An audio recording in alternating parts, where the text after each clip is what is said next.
नमस्कार दोस्तों, मैं राजकुमार मौर्य। उत्तर प्रदेश में 2027 के विधानसभा चुनाव के लिए सभी राजनीतिक पार्टियों ने अपनी अपनी तैयारी तेज कर दी है। इस वीडियो में आप सभी साथियों को बताने जा रहे हैं बहुजन समाज पार्टी के बारे में। बहुजन समाज पार्टी का जो प्रदर्शन 2022 में रहा और 2024 में रहा, इससे बहुजन समाज पार्टी को सीख मिली है और बहुजन समाज पार्टी ने तय कर लिया है कि 2027 में हर हाल में अपने प्रदर्शन को बेहतर करना है। इसके लिए बसपा सुप्रीमो बहन कुमारी मायावती जी खुद इस समय एक्टिव है।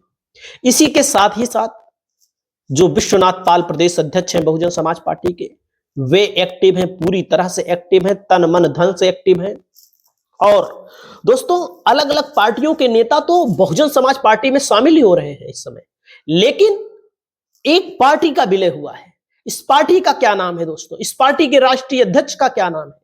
मैं आप सभी साथियों को बताना चाहता हूं कि पार्टी का नाम है प्रबुद्ध जनता पार्टी। प्रबुद्ध जनता पार्टी। और प्रबुद्ध जनता पार्टी का विलय हुआ है बहुजन समाज पार्टी में और इसके राष्ट्रीय अध्यक्ष है प्रतीक मौर्य। प्रतीक मौर्य जो मौर्य समाज से आते हैं दोस्तों, 2007 या 2007 से पहले जब आप जाएंगे 2012 में भी बड़े पैमाने पर बहुजन समाज पार्टी को मौर्य शाक्य सैनी कुशवाहा समाज वोट देता रहा है। मौर्य समाज से बाबू सिंह कुशवाहा जो आज सपा के जौनपुर के सांसद हैं, ये बसपा की ही उपज है। बसपा ने ही इनको आगे बढ़ाया। स्वामी प्रसाद मौर्य को बसपा ने ही आगे बढ़ाया और बहुजन समाज पार्टी से ही ये लोग नाम कमाए, यश कीर्ति, पैसा, सब कुछ जो भी इनके पास है।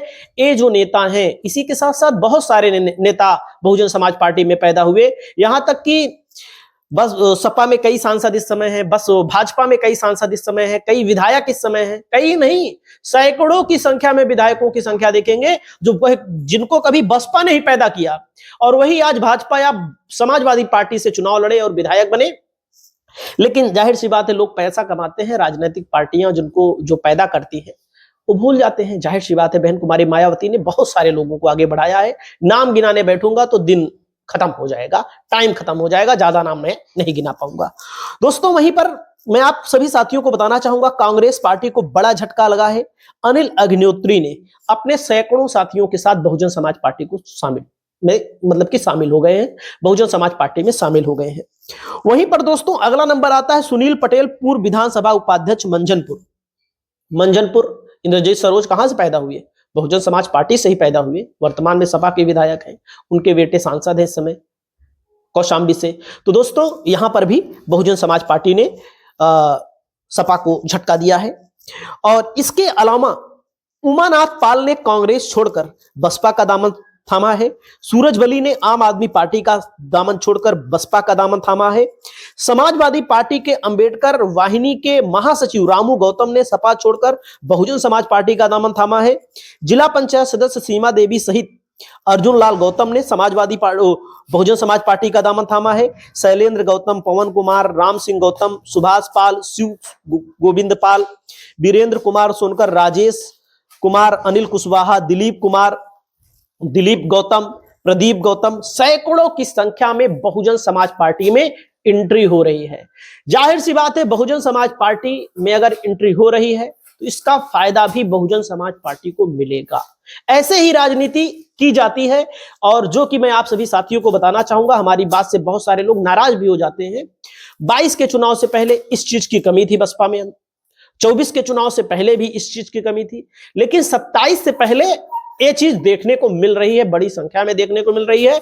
और 2026 बसपा के लिए सबसे बुरा साल होने जा रहा है। 2026 की बात मैं कर रहा हूं दोस्तों। अब बुरी बात कर देता हूं, अगर मैं कह दिया बुरा होने जा रहा है तो लोग नाराज हो जाते हैं।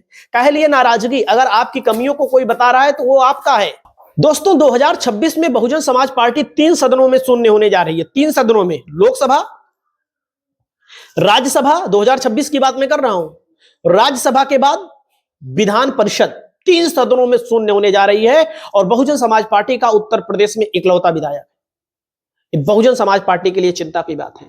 और बिहार में एक विधायक है, यूपी में एक विधायक, बिहार में एक विधायक। बिहार में कभी सरकार नहीं रही बहुजन समाज पार्टी की, लेकिन बिहार में भी एक है। इसका मतलब 4 बार जहां सरकार रही हो, अगर वहां पर एक विधायक है तो शर्मनाक प्रदर्शन है। इस प्रदर्शन को सुधारने की कोशिश बसपा की तरफ से की जा रही है।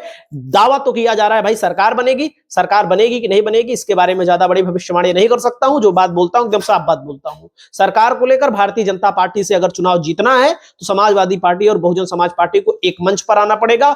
दोनों पार्टियां मजबूती से चुनाव लड़े तो चुनाव जीत लेंगी। और मैं भाजपा को पसंद नहीं करता। भाजपा ओबीसी विरोधी पार्टी है और ओबीसी दलित विरोधी सपा भी रही है, लेकिन अब जब से उसको झटका लगा है, उसके जो वोटर थे, ठाकुर वोटर जो ज्यादातर माने जाते थे, गुंडा वोटर ज्यादातर माने जाते थे, वो सब भाजपा में भाग गए हैं। तो समाजवादी पार्टी को भी याद आ रही है दलितों की, पिछड़ों की। नहीं, यादव, मुसलमान, ठाकुर यही सब कहानी करते थे, उल्टा सीधा करके चुनाव जीतते रहे। इसमें मतलब कोई शक की बात नहीं है। और आप सभी साथियों को बताना चाहूंगा कि आने वाले समय में बहुजन समाज पार्टी का उभरना जरूरी है। और आप लोगों की क्या राय है कमेंट करके बताइएगा। नमस्कार।